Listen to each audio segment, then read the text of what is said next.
In this video, I'm going to teach you 5 simple ways to know if someone's lying to you.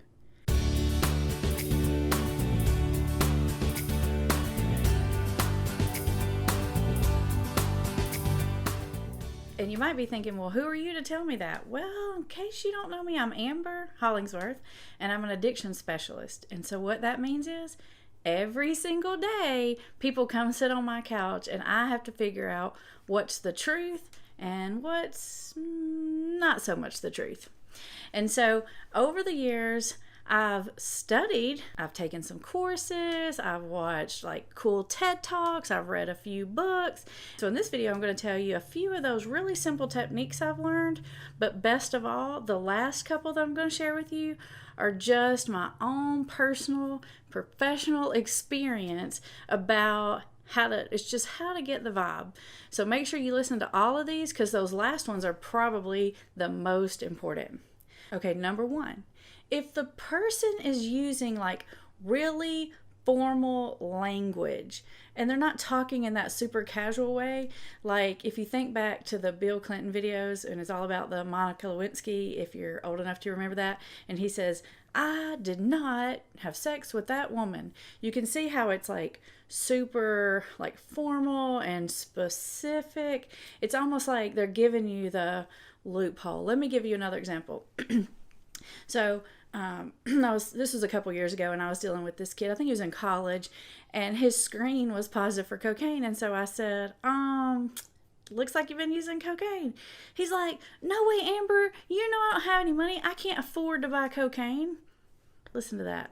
Afford to buy cocaine. And I said, "Well, I didn't ask you if you could afford to buy cocaine. I asked you if you've been doing cocaine." So you're listening for that really formal language or that like specific, and it's almost like they're loopholing you. They're trying to say something about the question or the situation, but not exactly. They're maybe talking about one specific part, but not the other part. Okay, so that's number 1. And number 2 is actually one of the most common things that I think about and look for when I'm trying to figure out, is this person telling me the truth? Okay, ready? This is super simple. Listen more for what someone is not saying versus what they are saying. The reason is because most people really don't like to lie. Most people will lie if they're backed into a corner and they're going to get in trouble, or they're sort of faced with a really bad, awkward situation and they can't think fast enough. But for the most part, people don't want to lie. So what they do is they omit. So like for me in my office, if someone comes in and they're not bringing up the fact that they've been sober, then I usually know it means that they haven't. Because usually if you go to talk to your addiction counselor and you've been sober, you're like super proud of yourself and you kind of want to run in there and announce it. You want to say, "Guess what, Miss Amber? I got 4 weeks, 3 days, and 85 minutes sober," or whatever it is. You know, they want to tell you like exactly because they're excited. So if they're just not bringing it up, they're sidestepping the issue, and it's clearly like an obvious thing that should be coming up and talk about in the relationship, that's a good indicator that they're probably omitting on purpose, which is a form of deception. Call it lying, call it whatever you want, omission. Definitely we could agree that it's deception, especially when it's purposeful. It's one thing to not put in a detail that you're really not thinking about and doesn't even occur to you. It's another thing to purposefully omit information that you know is important to the conversation. Okay, let's call it what it is. It's lying. Let's be real. Number 3. This one should make a little sense to you. Are you ready? Number 3 is they're telling you this story that doesn't line up. So it doesn't make sense to you. It doesn't fit with what you know about this person. It doesn't fit timeline-wise. Like something's just not sitting right with you. So I like to say when a story doesn't line up, it means it's not true or something really important is missing from this story. So like, for example, we had this kid in group a few weeks back, maybe a couple months back, and he had been missing from his house for 3 days. He had failed his drug screen. There were items missing from his parents' pocketbooks. And we're saying, you know, "Were you using?" And he's like, "No, you see what really happened is," and he told this big, long, convoluted story. And it's almost like you're sitting there, like looking at somebody with like blood on their hands, like literally, but like saying, what are you talking about? And they're like totally denying it. It's like, that just doesn't make sense. And all the time in my office, I hear stories like that, where if you're paying attention to the details, it's like, that just doesn't sound like that person. Or you're listening to that, it's like, that just doesn't sound like what a normal person would do or how they would respond to it. Listen for the details, and you know when it doesn't line up. I promise you, something's wrong about that story. Number 4.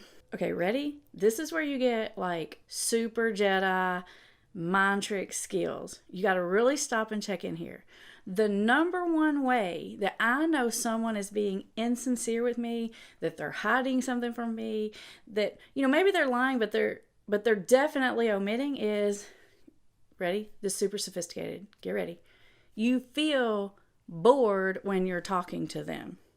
I know that seems weird, but when someone's being really authentic and genuine with you, it's almost impossible to feel disengaged. I don't know what it is. It's like a magnetic energy that draws you in somehow.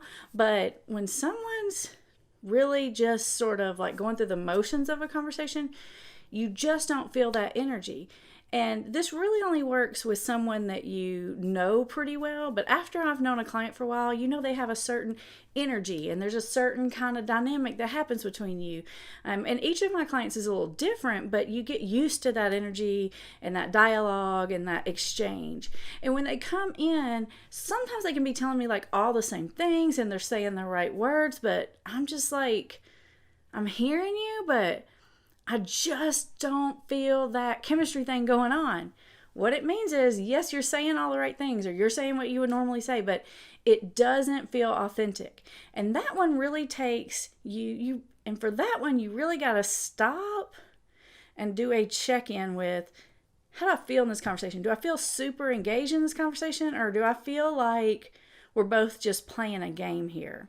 If I have the feeling like we're both like playing a game and it's like one of these like networking events where you're just like small talking and you're getting through it just to be polite, that means you're not getting the full, authentic, genuine version of that person.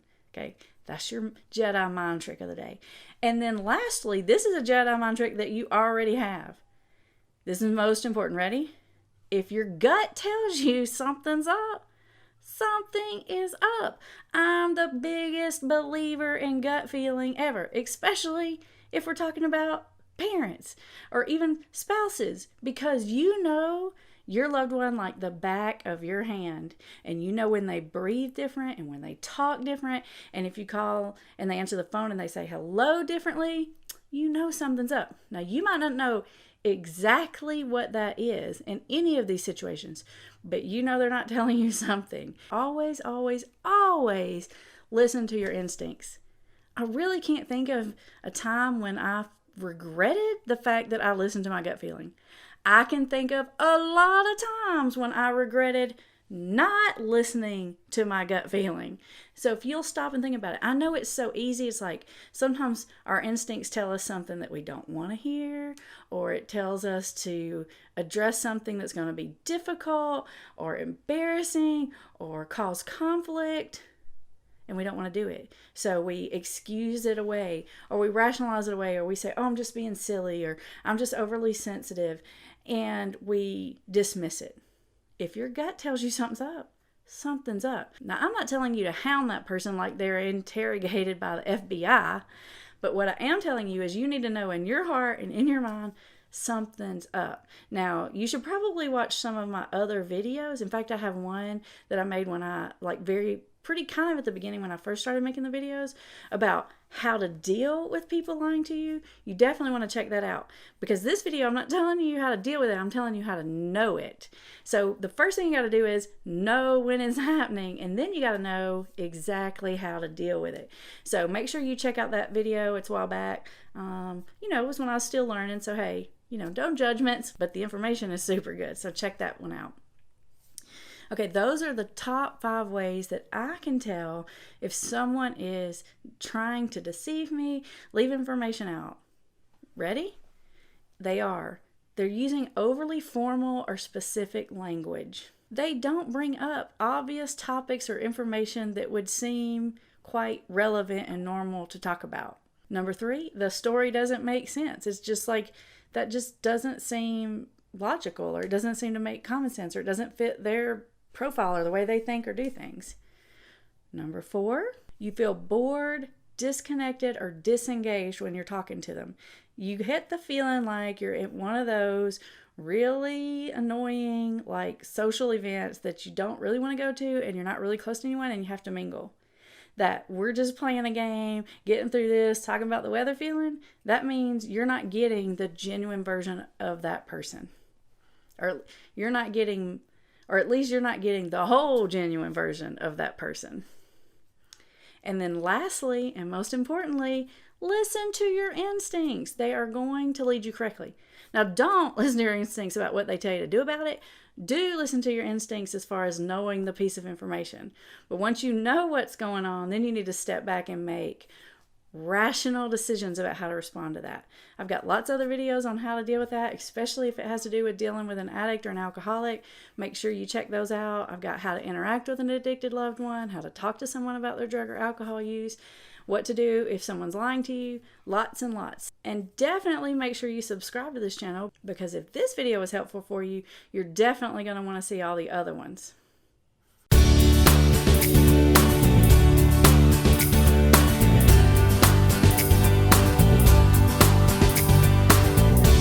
For tons more information on all things addiction and recovery and lots of free expert advice, make sure and subscribe and hit the bell so you don't miss a thing.